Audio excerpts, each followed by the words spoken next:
আদিত্য আরাফাত, এই পরিস্থিতির মধ্যে দুদক ৬ জন কর্মকর্তার বিরুদ্ধে তদন্তে নেমেছে। সরকারের পক্ষ থেকে এক ধরনের হুঁশিয়ারি দেওয়া হয়েছে, থ্রেট দেওয়া হয়েছে।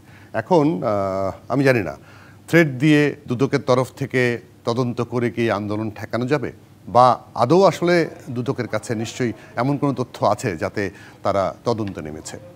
না, দুদককে যে হুঁশিয়ারি দিয়েছে এটি আসলে আমাদের জাস্টিফাই করার বা প্রমাণ করার কোনো সুযোগ নেই, বা সরকারের পক্ষ থেকেও দুদককে যে বলা হয়েছে সে বিষয়টি আসলে আমরা কোনো রকম দালিলিক তথ্য প্রমাণ ছাড়া বলতে পারছি না।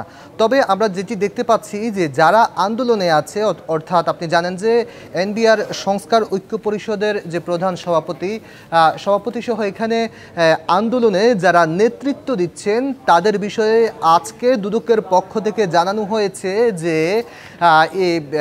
সভাপতি সহ দায়িত্বশীল যারা আছে সেই উল্লেখযোগ্য অন্যতম আন্দোলনের অন্যতম প্রধান সে ৬ জনের বিরুদ্ধে দুদক আনুষ্ঠানিকভাবে অনুসন্ধান শুরুর কথা জানিয়েছে।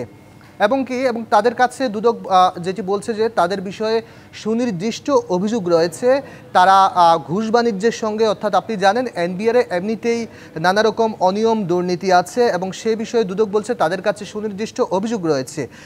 তো এখানে দুদকের কাছেও আমরা জানতে চেয়েছি, আসলে এনবিআরে তো আরও অনেক কর্মকর্তার বিরুদ্ধে অভিযোগ থাকে, এখানে শুধুমাত্র যারা আন্দোলনে আছে, যে সংস্কার ঐক্য পরিষদের প্রধান সভাপতি সহ অন্য যারা আছে তাদের বিরুদ্ধে কেন অনুসন্ধান শুরু করলো?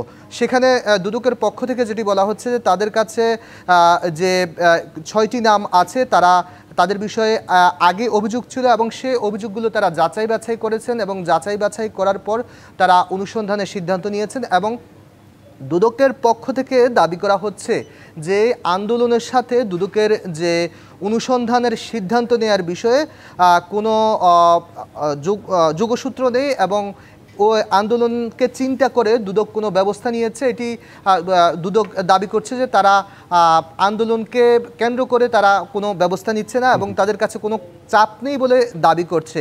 তবে আমাদের কাছে যেটি মনে হচ্ছে, আসলে যেটি প্রতি বছর বা আগের সময় আমরা দেখতে পেয়েছি যে যখন কোনো বিষয় নিয়ে কোনো একটি মহল সরকারের বিরুদ্ধে বা কোনো কিছু আন্দোলনে থাকে, তখন আমরা দেখতে পেয়েছি যে দুদকও তখন তাদের বিষয়ে অনুসন্ধান শুরু করে।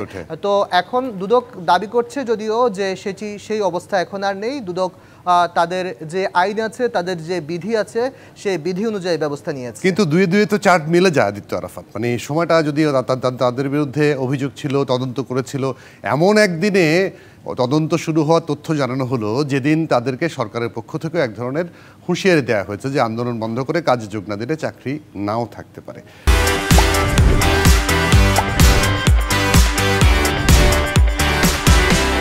সেজন্য মানে দুদকেরও তো এই জিনিসগুলো চিন্তা ভাবনা করে আগে পরে তদন্ত শুরু করলে এই বিতর্ক কিন্তু ওঠে না, তাই না? দুদক নিয়ে আসলে তো বিতর্ক তো থাকেই। এটি আসলে যদিও এটি আইনিভাবে আপনি জানেন যে একটি স্বাধীন এবং এটি রাজনীতির বাইরে প্রভাবমুক্তভাবে কাজ করে, দুদকের পক্ষ থেকেও সেটি বলা হয়, এবং আইনিভাবেও দুদককে সে সাংবিধানিক এবং আইনি ক্ষমতা দেয়া হয়েছে।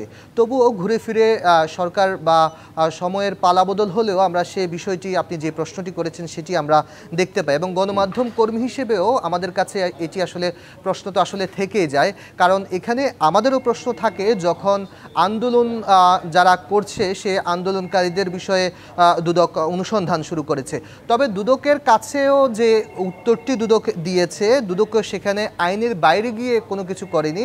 দুদক বলছে যে তাদের কাছে যে ৬ জনের বিষয়ে আজকে আমাদের আপনি দেখেছেন যে আমাদের যে সংবাদ পরিবেশন হয়েছে, সেই ৬ জনের বিষয়ে দুদক বলছে যে তারা বিভিন্ন ব্যক্তির কাছ থেকে করের ক্ষেত্রে তারা সুবিধা দিয়েছেন, এবং এনবিআরের ভেতরে যে ঘুষ বাণিজ্যের একটি চক্র রয়েছে সেই চক্রের সঙ্গে তারা জড়িত, এবং কি দুদক বলছে যে তাদের যে সম্পদ রয়েছে সেই সম্পদের অর্থাৎ বৈধ আয়ের সাথে তাদের সেই সম্পদের বিশাল ফারাক রয়েছে। অর্থাৎ সেই বিষয়গুলো দুদক বলছে যে তারা প্রাথমিকভাবে তারা কিন্তু যে কারো বিরুদ্ধে যে অভিযোগ এলেই দুদক কিন্তু অনুসন্ধান করে না, তারা প্রাথমিকভাবে সেটি যাচাই বাছাই করে অনুসন্ধানের সিদ্ধান্ত নেয়। আজও তার ব্যত্যয় হয়নি বলে দুদকের পক্ষ থেকে জানানো হয়েছে। একদম পরিষ্কার। আদিত্য আরাফাত, আপনাকে ধন্যবাদ, এবং মাসুদ হক, আপনাকে ধন্যবাদ আমাদের সঙ্গে যুক্ত হওয়ার জন্য।